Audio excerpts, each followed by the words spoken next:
So welcome back to my channel. So आज भने हामी पाम सन्डेको दिन आफ्टर चर्च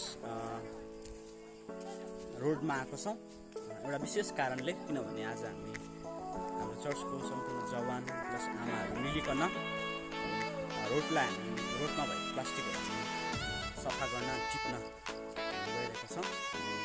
रोडमा अहिले आइपुगेका छौँ। सो स्टार्ट भएको छ अहिले चाहिँ यहाँ हामी यति छौँ, यतिजनाले चाहिँ आज हामी रोडमा भएको के पनि प्लास्टिकहरू छ, प्लास्टिकहरू चाहिँ हामी सबै हामी टिप्नेछौँ। सुरु सुरु सुरु यहाँ ल्याएर डढाउनुपर्छ। यो यहाँ चाहिँ हामी ल्याएर डढाउँछौँ त्यो जग्गामा चाहिँ। सो यता बोरा थापेलु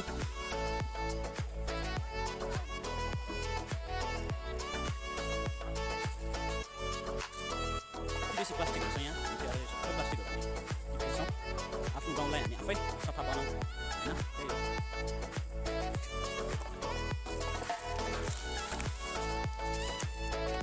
यता हाम्रो कुरोहरू छ पनि हुँदैछ, यहाँ पनि छ साथीहरू लगातार लागिरहेको छ। कस्तो फिल भइरहेको छ रोडहरू सफा गर्नु पाउँदा? एकदमै खुसी लागिरहेको छ।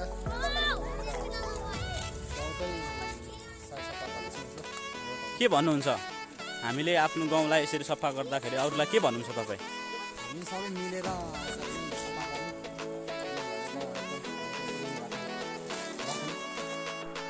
हाम्रो स्कुल जाने रोड हो, बेसी प्लास्टिकहरू अनि हाम्रो रोड हो होइन, कसैले आएर सफा गर्दैन।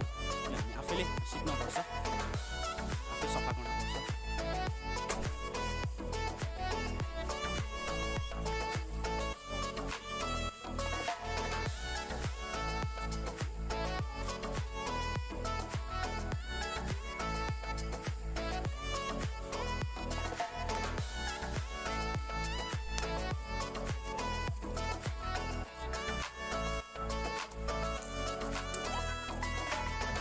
अहिले चाहिँ हामी स्कुल एरिया आइपुग्न आँट्यौँ। हामी काम गर्दै पर डाँडादेखि यहाँसम्म हामी स्कुल एरिया आइपुग्न आँटेको छ। हामी चाहिँ यतिजना छौँ आज चाहिँ। हामी यतिजना आज चाहिँ रोड सफा गर्नु आएको।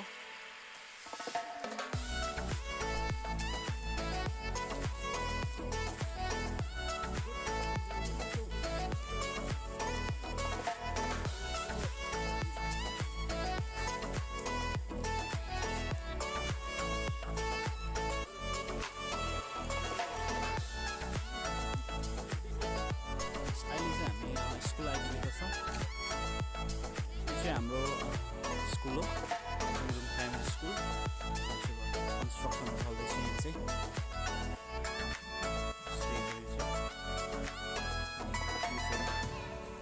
स्कुल हो यहाँ चाहिँ, तपाईँले देख्नुहुन्छ यहाँ भर्खर कन्स्ट्रक्सन हुँदैछ।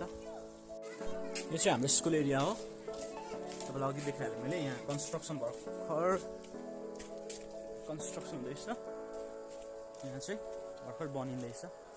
पहिले चाहिँ यहाँ माथि यस्तै थियो, तर अहिले चाहिँ यस्तोलाई भत्काएर चाहिँ नयाँ कन्स्ट्रक्सन हुँदैछ। यहाँ चाहिँ यहाँ तपाईँले देख्नुहुन्छ। यो चाहिँ हाम्रो सबै स्कुल एरिया। यता मिड डे मिल छ, माथि पनि स्कुलै हो, यो पनि स्कुलै हो, यो पनि स्कुलै हो।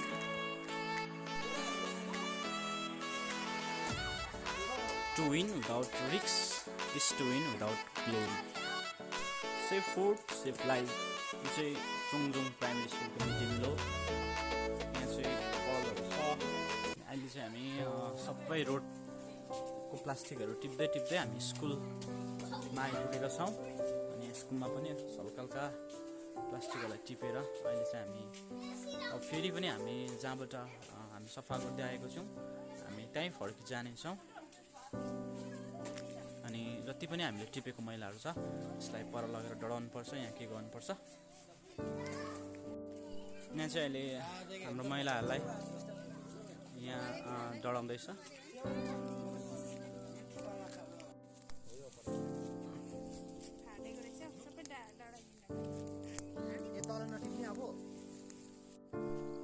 अब चाहिँ हामी सबै रोडमा भएको प्लास्टिकहरूलाई हामी टिपेर अब चाहिँ हामी फर्कँदैछ घर। हामीले सबै प्लास्टिकहरू जति पनि टिपेको छौँ सबैलाई हामी बढाएर चाहिँ अब चाहिँ हामी घर फर्किँदैछ। लास्टमा चाहिँ के भन्छु भन्दाखेरि अब त्यही हो होइन, आफ्नो गाउँ भनेको आफ्नो घर जस्तो हो। अनि आफ्नो घरमा भएको मैलालाई हामी आफै सफा गर्नुपर्छ। यो चाहिँ अब सिक्नुपर्छ हामी सबैजनाले होइन। जब हामी सबैजनाले आफ्नो हातलाई बढाउन थाल्यौँ भने अवश्य नै हाम्रो गाउँ एकदिन सफा बन्न सक्छ, सफल बन्न सक्छ होइन। अन्त त्यही हो, आफ्नो गाउँ आफै सफा बनाऊ भन्ने एउटा भनाइ पनि छ। यही कुरालाई भन्छु तपाईँहरूको माझमा।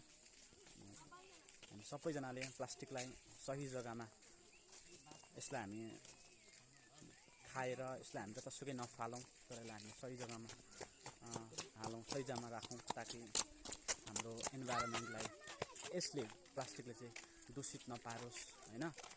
यही कुराहरू भन्छु तपाईँ सबैजनालाई।